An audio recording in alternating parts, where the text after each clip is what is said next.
Finally, Dragon Ball Super is back, and we can be certain that it'll be better this time than how it was when it was originally released in 2015. A few days ago, we got the Genkidamasuri event, an event that featured the comeback of the new Dragon Ball game, the return of Dragon Ball Super, and of course, the official reveal for the Galactic Patrol arc. The thing is though, while yes, we do have Dragon Ball Super coming back, it might not be coming back in the way you think. So I thought it'd be important to make a video covering everything that we could expect with the official return of Dragon Ball Super. Starting with the announcement of the Dragon Ball Super remake. We were shown exclusive footage that Dragon Ball Super is coming back as a series, but apparently as a new series. Now this would sound cool and all, but why? We already have the original Dragon Ball Super anime, so why not just pick up from there? Well, in order to fully understand, we're gonna have to go back. Back on April 18th, 2015, we got the Dragon Ball Z Resurrection F movie, a new arc that brought back the famous antagonist Frieza, as well as the introduction of Super Saiyan God Super Saiyan, aka Super Saiyan Blue. Directly after this movie finished airing, we got the exciting news of a new anime series called Dragon Ball Super. The only issue that came with this new series is how it was going to be produced. Dragon Ball Super was set to release only 3 months after the Resurrection F movie, which didn't allow for Super to get the incredible amount of pre-production necessary, and that's what gave us the atrocity like we got in episode 5. And that didn't just carry over to the Resurrection F portion of the anime, but also the entirety of Dragon Ball Super. It's sad to say, but even during the Tournament of Power arc, we could still see hints of the struggle. I mean, have any of you guys noticed this very simple mistake within the anime when Goku is using a Kamehameha? He goes from having his ripped off blue shirt after his fight with Jiren to completely having a full gi again when performing this specific Kamehameha.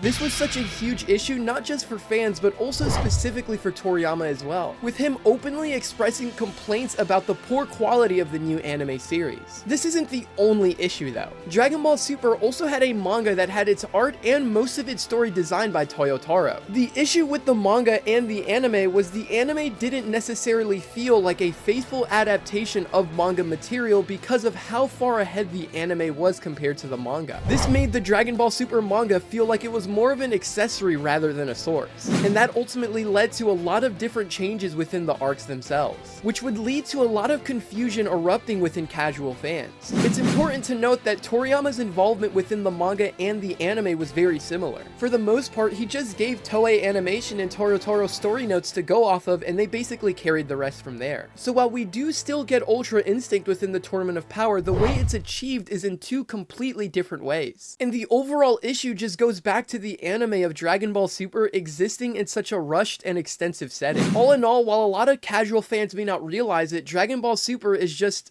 messy. And this is where we are getting Dragon Ball Super Beerus. The official Dragon Ball website describes this series as not just the return of Dragon Ball Super, but also the start of a new Dragon Ball Super coming this fall. This series is going to revolutionize the Dragon Ball Super series and allow a place for it to not be remembered for the mess that we got in episode 5 and so on. This version of Dragon Ball Super is going to more or less be what Dragon Ball Z Kai did with Dragon Ball Z. This new gen of Dragon Ball Super is going to basically be a Dragon Ball Super Kai, with this series being a condensed version of the Beerus arc we see within the original Super anime, sort of making it a total of 6 episodes long. From what we can see in the trailer, this is more so a remastered version of Dragon Ball Super, while also enhancing and perfecting a lot of the messy scenes we had within the original anime. While we can see the animation style still mostly consists around Tadayoshi Yamamuro, we also see a lot of hints from other animators like Takeo Ide that we've seen from the Dragon Ball Z BoJack Unbound, Nadahiro Shintani, who is the brain behind Dragon Ball Super Broly, as well as Katsuyoshi Nakatsuru, the genius behind Super Saiyan 4, and who Toriyama himself confused some of his own art with Nakatsuru's. The best thing about this series though is that we can definitely look forward to new scenes within this continuity, and also looking at the fact that they're going to do their best to make it as manga accurate as possible moving forward. Of course, the same thing is going to happen for Resurrection F, with it also taking about the same length as Dragon Ball Super Beerus. As far as them remaking other arcs like the Goku Black arc or even the Tournament of Power arc is still unknown knowledge at this time. To me, this would make even more sense if they're going to go even further to retell the Goku Black arcs and more, so that we can get scenes that have been shown within the manga but not within the anime.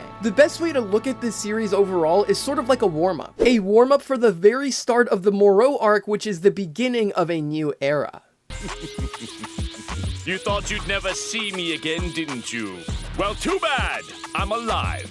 Dragon Ball Super the Galactic Patrol arc, or aka the Moral arc, is finally here, and this is what fans have been waiting for. To start off, it's worth noting that this series is still very early in production, so it's definitely not something that we should expect to come out anytime soon. The earliest time we can expect it to come out is about late 2027, and even there, that could be a little bit far-fetched. Despite that though, this Moral arc is going to also be a part of the new gen of Dragon Ball Super. Something that we can take note of is that this series, along with the Moreau arc, has had its pre-production planned from 2020 to 2021. Since this was prior to Toriyama's passing, we can expect to hear that he definitely worked on a lot of what we're going to see. The plan as of now is for them to remake Dragon Ball Super and eventually lead up to the Galactic Patrol Prisoner arc and even potentially the Granola arc at some point. The issue is though, the return of this new gen is not going to follow the same format as the original Dragon Ball Super. In other words, whenever they announce each arc for Super, it's going to include a subtitle towards the end, and it's going to come out seasonally. So the way Dragon Ball Super aired from 2015 to 2018 is not going to be how Dragon Ball Super Beerus or Dragon Ball Super Resurrection F is going to be. It's more so taking a drift to how modern anime like Demon Slayer or Jujutsu Kaisen would come out. But instead of taking a year or two gap in between each arc, it'll only be a couple of months or even weeks. The Moreau arc itself might even be split into two different parts, releasing at different times of the same year to provide more pre-production time needed, as well as building up more anticipation for the climax of this arc. The most exciting thing about this arc though is that when it does come around, it's going to obtain animation that is unlike anything we've ever seen from modern Dragon Ball. Even from the teaser, this beautiful scene that we see of Goku transforming in space is from Shikashi Kubota, who, if you remember, went off with the flashback scenes in Dragon Ball Super Superhero as well as Dragon Ball Daima for the Majin Buu saga. Considering how much Dragon Ball animation has rapidly progressed over the years, this cover art is only just the beginning for the exciting future we have for Dragon Ball's return. All of that said, we can expect Dragon Ball content to be airing for at least the next 2 to 3 years, with the Granola arc eventually getting announced at some point when they find their footing with the Moreau arc and the Dragon Ball Super manga eventually returning too. But live in the moment, Dragon Ball, it's back, it's fresh, and there's a lot to look forward to. Make sure you subscribe to the channel for more updates on Dragon Ball, and give this video a watch if you're interested in seeing the Goku Black arc within the manga. Thank you guys so much for watching, and I'll see you guys in the next video.